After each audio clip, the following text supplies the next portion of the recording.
Mas mainam nga daw. Bakit mo pinatay?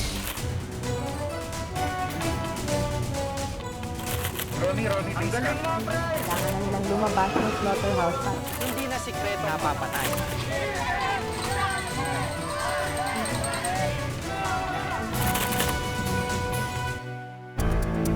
Nais lang nila mabigyan ng magandang kinabukasan ng kanilang pamilya, kaya tiniis nilang mawalay sa mahal sa buhay at magtrabaho sa ibang bansa. Sa kasamaang palad, pumutok ang kaguluhan sa gitnang silangan nitong Hulyo at mahigit 30,000 OFW ang naipit sa balag ng alanganin dahil sa labanang wala naman silang kinalaman. Ngayong gabi sa aming ikalawang taong anibersaryo, silipin natin ang kwento ng ating mga kababayang naipit sa gulo sa Lebanon. Mula dito sa Lebanon-Syria border, ako si Jiggy Manikad at ito ang nakatala sa aking Reporter's Notebook.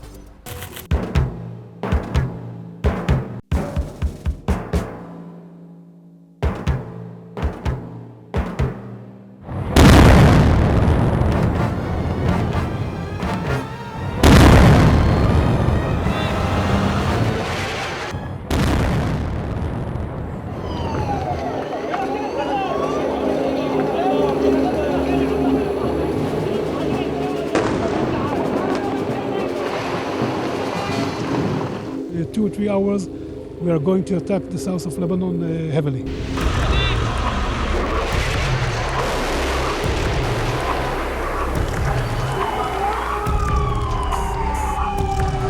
أكثر من 25 طوفة.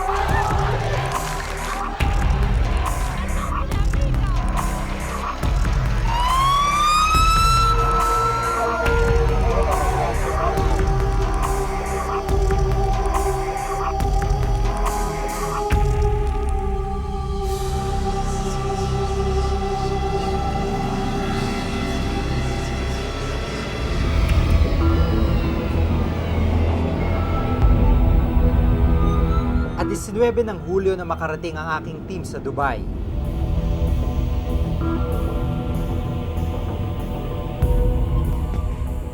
Doon ay nabutan namin ang grupo na Special Envoy to the Middle East, Ambassador Roy Cimatu. Sa mga sandaling ito ay nagkakaroon ng pagpupulong itong Middle East Preparedness Team sa pangunguna ni Ambassador Cimatu kaugnay ng posibleng evacuation ng mga Pinoy mula sa Lebanon, papuntang Syria at papunta dito sa Dubai. The cost of bringing the Filipinos from Beirut to Cyprus is $350,000. Ito, the cost of bringing the Filipinos from Damascus to Manila is $200,000 lang. Cheaper.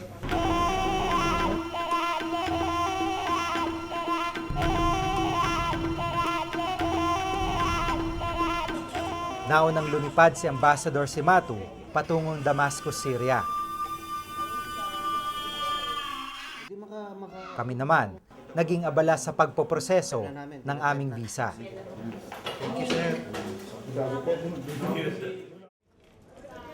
Kinabukasan, kami naman ang aking cameraman ang bumiyahe.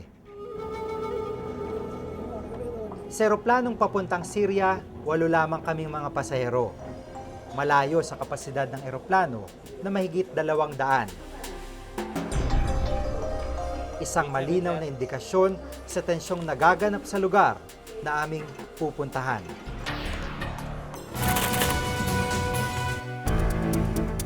Bumabiyahe tayo ngayon papunta dun sa monasteryo kung saan pansamantalang tumutuloy yung mga Filipino OFWs na lumikas mula Lebanon.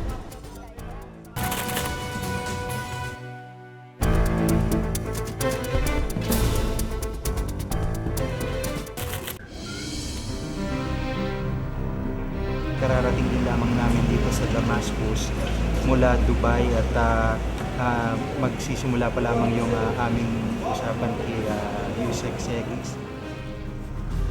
Minsan yung litrato ng leader ng Hezbollah sa Lebanon dinidisplay pa sa likuran ng mga kotse bilang pagrespeto raw ito at pagmamahal na rin ng mga taga-guerrilla sa Lebanon.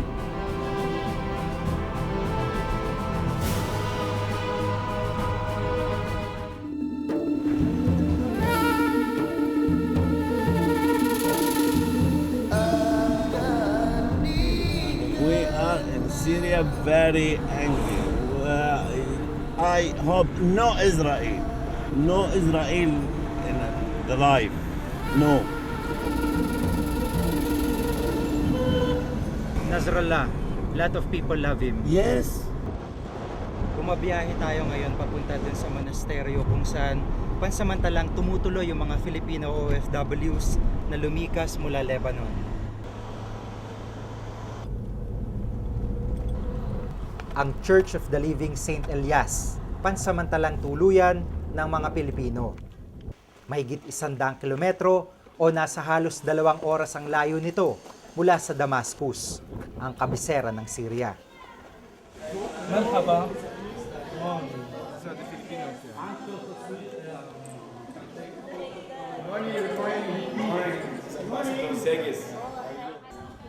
Nagsisiksikan ang daan-daang mga tao rito, kaya't hindi na rin napigilan ng iba na ibuhos ang kanilang galit. Siyempre mo na-stranded kami ng 10 hour sa critical area na yun. Critical yun. Si Annalisa, kabilang siya sa unang grupo ng mga inilikas na Pinoy mula Lebanon. Inisip ko na hindi na kami maliligtas. Iniisip ko kung mamamatay ako, paano nila malalaman. Paano kami makukuha doon dahil nasa bundok talaga kami, pinakatuktok ng Lebanon. Iniwan niya ang kanyang pamilya sa Pampanga para makipagsapalaran sa Lebanon bilang isang caregiver. Pangarap niyang mabigyan ng magandang kinabukasan ang pamilya. Talagang plano ko na talagang mag-abroad. Matagal na pangarap na yon kasi sa nakikita ko lahat ng nag-abroad nakakaipon, nakakapundar. Ang hirap, nakalayo ka sa pamilya mo, kumikita ng konting pera, tapos kung ano-ano pang mapapasukan yung peligro sa buhay, yun lang. Hindi lang mga Pinoy ang nasa shelter. Nandito rin ang ibang nasyonalidad tulad ng mga Lebanese na nagsisilbing volunteers. Ang pamilya ni Fatima, isang Lebanese national. Nais pumunta ng Pilipinas para matakasan ang gulo sa sariling bansa. Nilimas na raw ng mga pambobomba ang kanilang mga ari-arian sa Lebanon. Pero dahil wala silang mga dokumento papuntang Pilipinas, magsisilbi muna silang volunteers sa evacuation center. My home is bomb and money is no money here because I like Philippines and I am going. Please help me to going a Philippines. Kinagabihan, dumagsa pa ang mahigit sa 200 evacuees ng mga Pilipino. Pero sadyang hindi na sapat ang shelter sa pagdagsa ng mga evacuee. Sa sahig at mga pasilyo ng center na, pilit na pinagkasya ang ilan.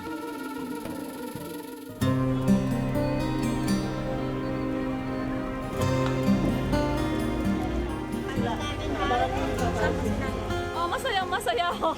Pakita ko na aking mga pamilya. Kinabukasan, abot langit ang tuwa ng unang batch ng mga papauwiin sa Pilipinas, kabilang si Annalisa.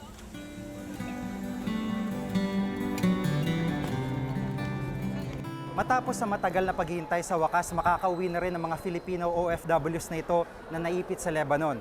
Kung tutusin, maswerte pa ang grupong ito dahil nakalabas sila ng buhay kumpara doon sa mga Pilipinong naiipit ngayon at yung iba naman ikinulong pa ng kanilang mga amo. Umpisa pa lang ito ng hirap ng mga opisyales sa pagpapauwi sa mga OFW. Dahil sa Lebanon, libo-libo pa ang natitirang naghihintay na mailikas.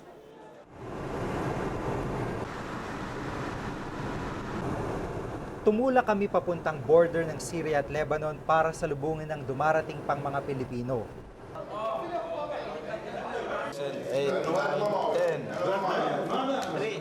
Matapos ayusin ang kanilang mga dokumento, naghanda na kami para bumalik ng Syria.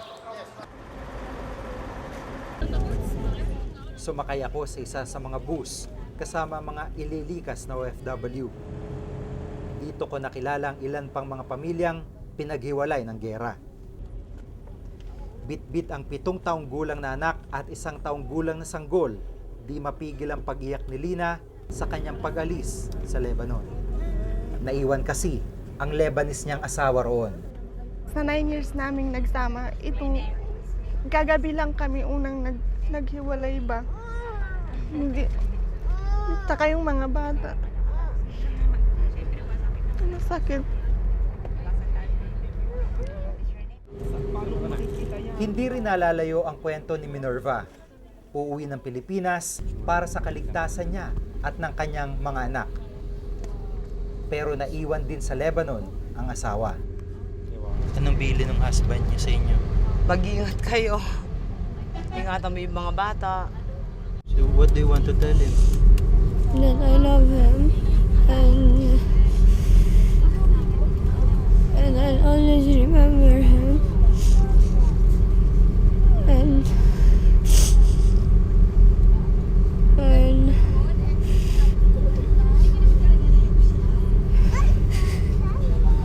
let him take care of himself.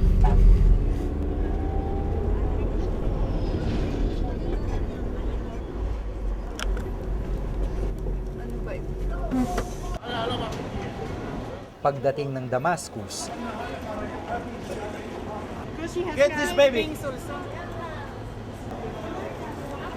dito sa isang simbahan, pansamantalang inilagay ng mga opisyal ang mga evacuee. Puno na kasi ang Church of the Living Saint Elias na unang pinaglagakan sa mga evacuee. Okay, so tumahimik na lang ho tayo. At mag-ano muna tayo dyan sa gilid. Nagdadala sila ng matres. Maring ito lang ang kwarto na available sa atin. So pagkasahin natin ang ating sarili.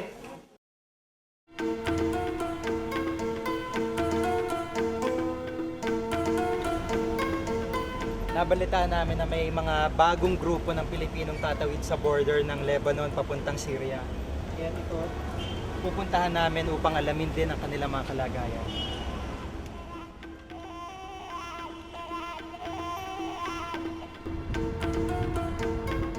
Halos nasa 5 oras ang biyahe.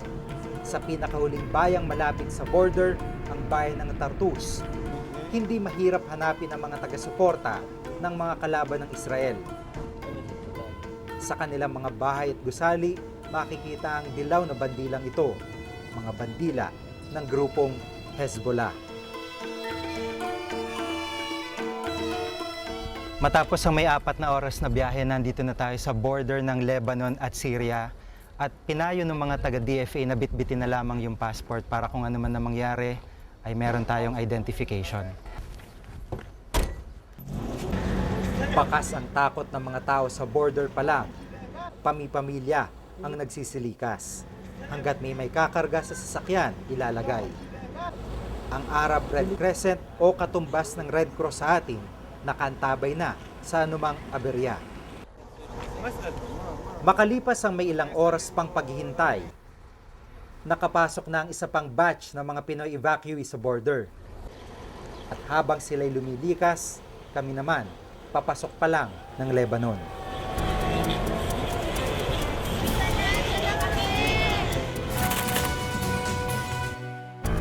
Dali!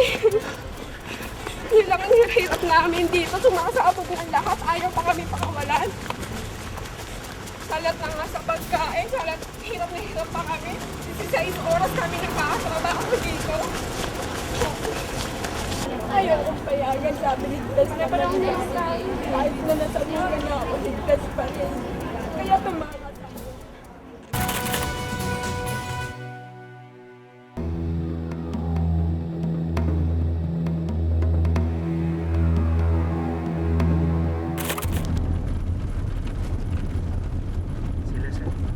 Alas 8:40 na ng gabi at katatawid lang natin sa border ng Syria. Inabot na ng gabi ang pagpoproseso ng kanilang Lebanese visa at ngayon diretso na tayo sa Beirut.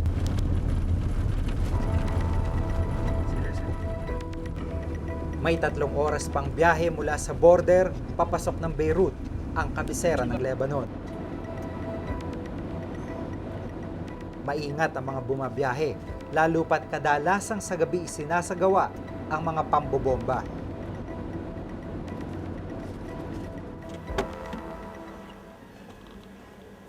Dito na tayo sa embassy ng Pilipinas sa Lebanon.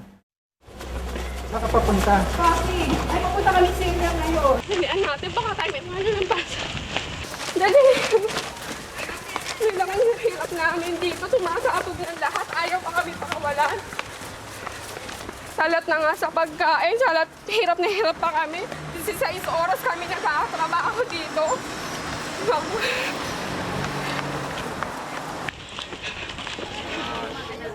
Iniintay natin sa kasalukuyan yung bus na papuntang Damascus. Kinabukasan, mahigit 100 OFWs ang nakaschedule na pumunta ng Syria. Nakataon na tawagin yung mga magulang ninyo sa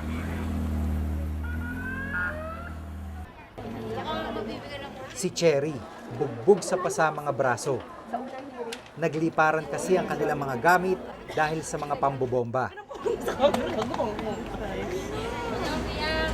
Uuwi na tayo. Ayaw kasi akong payagan. Nagpapaalam yung ako sa talagang ayaw akong payagan. Sabi ni Ligtas na parang kahit na nasabihan na ako, Ligtas pa rin. Kaya tumakas ako.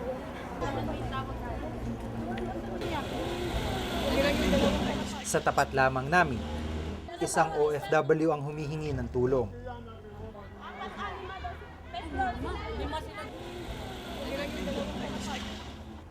Ikinulong siya ng kanyang amo mula sa ika-6 na palapag ng kanilang gusali.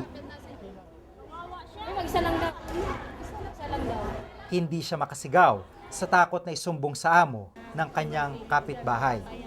Ang tanging nagawa niya ay ang maghagis ng sulat.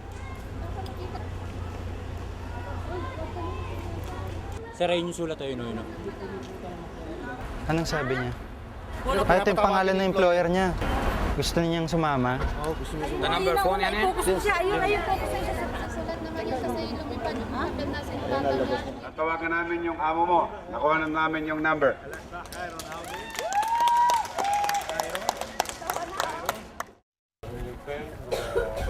Samantala, 3 mga Pinay ang nagkabali-bali ang katawan matapos tangkaing tumakas sa kanika nila mga amo. Ayaw daw silang payagan lumabas ng bahay, kaya naisip nilang tumalo ng building para malayo sana sa gera. Ayaw po ako payagan, tapos hindi po ako pinapakain. Tapos 14 po kami sa isang bahay, 5 bata. Ang dami pong trabaho, hindi ko po makakaya. Yan yan, mga Pinay. Mga Pilipino yan. Ba't nasa labas lang sila? Ano nga ito? Hindi lahat nakaalis ng Beirut. Ang iba, naiwan sa Our Lady of the Miraculous Medal Church na siyang nagsisilbing evacuation center sa Lebanon. At ito naman ang sitwasyon. Ito yung evacuation center dito sa Beirut, Lebanon, at araw-araw dumadagsa ang mga Pilipino rito para humingi ng tulong. Kung tutuusin, swerte pa rin yung narito sa loob dahil meron silang bubong na masisilungan. Dahil paglabas mo dito sa pasilyo, kung saan pinoproseso din yung kanilang mga papeles, ay wala na silang matuluyan, wala na matulugan, dito na lamang sa sahig, nagtitiis ang ating mga kababayan. Sa dami ng mga OFW na dumarating, wala nang mapaglagyan sa kanila. Ang kakulangan ng pondo, nakadagdag din sa mabagal na proseso. So wala na kami gagastos. So we're waiting for the money. Madalas ko mabasa sa internet, sa mga newspaper, na may pera. Hindi naman dumarating. So tigil muna kami. May dahilang magmadali palabas ng Beirut ang mga OFW. Dahil 5 minuto lamang mula sa kanilang tinutuluyan, ito na ang sitwasyon. Halos wala na mga sasakyan dito, tsaka nagmamadali yung mga tao. Pag minsan, yung tingin nila parang nagdududa pa kahit may markang TV na yung likuran natin. Mukhang abandonado ng lugar, pero alam naming maraming mga mata nagmamasid sa inalang espiya kami ng kanilang kalaban. Kritikal ang lugar, kaya kailangan naming magmadali.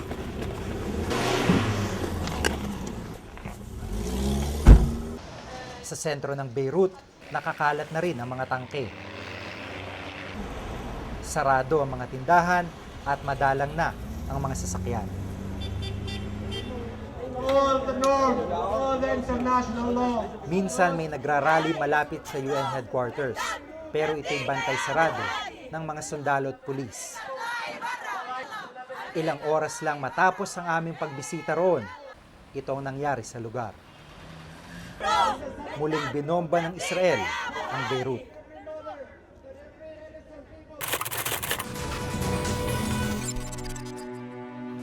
The country has been torn to shreds. Is the value of human life in Lebanon less than that of the citizens of other countries?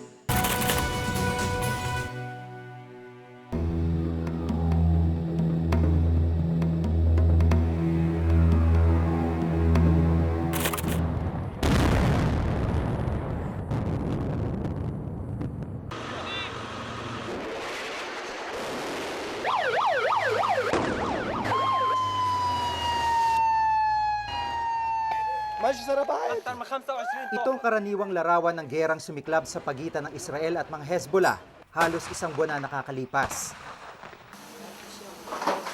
At ang kasalukuyang bakbakan, bunga pa ng malalim nilang hidwaan. Dekada 80 nang itatag ang Hezbollah, isang militanteng grupo ng layunin ay patalsikin ng Israel mula sa Lebanon. Sa muling pagkabuhay ng kanilang banggaan ngayon, daan-daang sibilyan na ang namamatay. Libo-libo naman ang sugatan at nawala ng tirahan.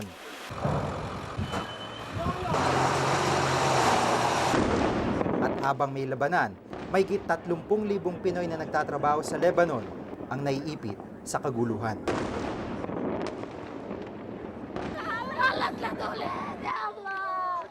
The country has been torn to shreds. Is the value of human life in Lebanon less than that of the citizens of other countries?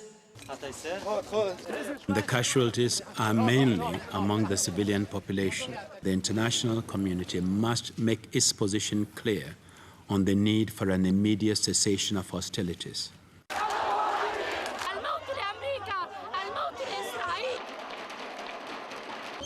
Ang sagupan sa pagitan ng Israel at Hezbollah, isang bagong labanan ng lumang gera. Nag-ugat daw ito ng itatag ang bansang Israel sa lupang tinitirhan ng mga Palestino matapos ang World War II. Sa bisa ng 1947 UN Partition Plan, hinati ang Palestine sa 3 estado. 55% ng lupain ang naging parte ng Israel. Ang natirang bahagi naman, ang pamunuan ng Arabong Palestino, habang ang syudad ng Jerusalem at Bethlehem ay pamahalaan ng UN. Karamihan sa mga Palestino nawalan ng tirahan. Ang pag-okupa ng Israel sa Lebanon ang nagsilang sa Hezbollah o tinagurian ding the Party of God. Isang militanteng grupo ng mga Lebanese sa pangunguna ni Sheikh Zayed Hassan Nasrallah. Misyon nitong itaboy ang Israel mula Lebanon. Ang gerian na nagsimula noong dekada 80, nagtapos noong taong 2000 nang umalis ang Israel sa Lebanon. Ang tensyon sa magkabilang panig muling sumiklab matapos dukutin ng mga Hezbollah ang 2 sundalong Israeli nung nakarang buwan. Panawagan nila, palayain ng Israel ang mga Lebanese Palestinian sa kanilang mga kulungan. Kapalit ng 2 sundalong Israeli. Ang opensiba ng Hezbollah itinuring ng Israel bilang acts of war. Para sa Israel at ang kaalyado nitong Estados Unidos, terorista ang mga nasa likod ng Hezbollah. Since Hezbollah is considered as a terrorist organization, naturally they won't negotiate with Hezbollah. Upang matigil ang karahasan, isinusulong na ng UN Security Council ang pagkakaroon ng International Peace Force sa Timog, Lebanon. Giit naman ng Israel at US, ang tanging solusyon sa hidwaan ay ang pagbabalik ng 2 sundalong Israeli at pagpapatupad sa UN Resolution 1559 na nag-uutos ng pagdidisarma sa Hezbollah.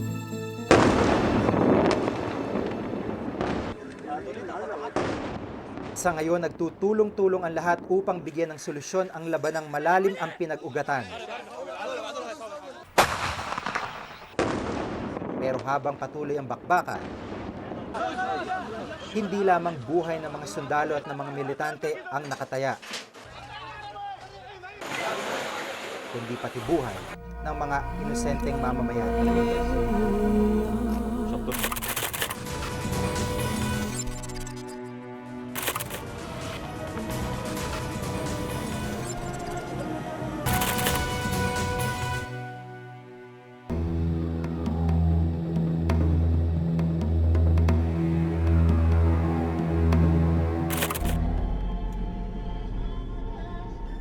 Sa Pilipinas, sinundo namin sa Pampanga ang pamilya ni Annalisa, ang Pinay na kabilang sa unang batch ng mga pinauwi galing Lebanon.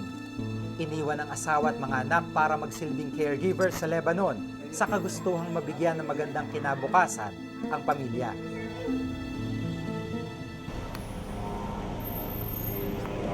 Ilang sandali pa,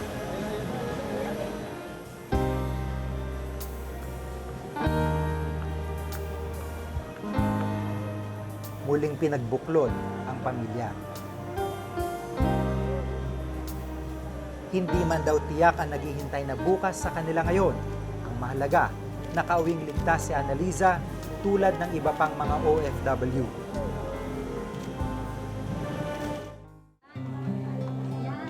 Full evacuation na ang utos ng gobyerno sa lahat ng mga OFW sa Lebanon. Ibig sabihin, lahat po pwersahin pauwiin na ng Pilipinas para sa kanilang kaligtasan. Habang inilalatag naman ang plano para sa kanila ng pamahalaan para sa kanilang magiging trabaho sa inaharap. Makalipas ang ilang araw, lumabas na din kami ng Beirut. Naiwan namin ang marami pang mga Pinoy na naghahangad na makalabas at makatakas mula sa kaguluhan. Patuloy pa rin nadaragdagan ng mahabang listahan ng mga nasawi at nasayang na buhay dahil sa labanan ng Hezbollah at Israeli. Kailan kaya makakamtan ng kapayapaan sa parting ito ng mundo? Samahan niyo po kaming muli sa susunod na Martes mula dito sa Lebanon-Syria border kasama si Maki Pulido. Ako si Jiggy Manikat at ito ang Reporter's Notebook.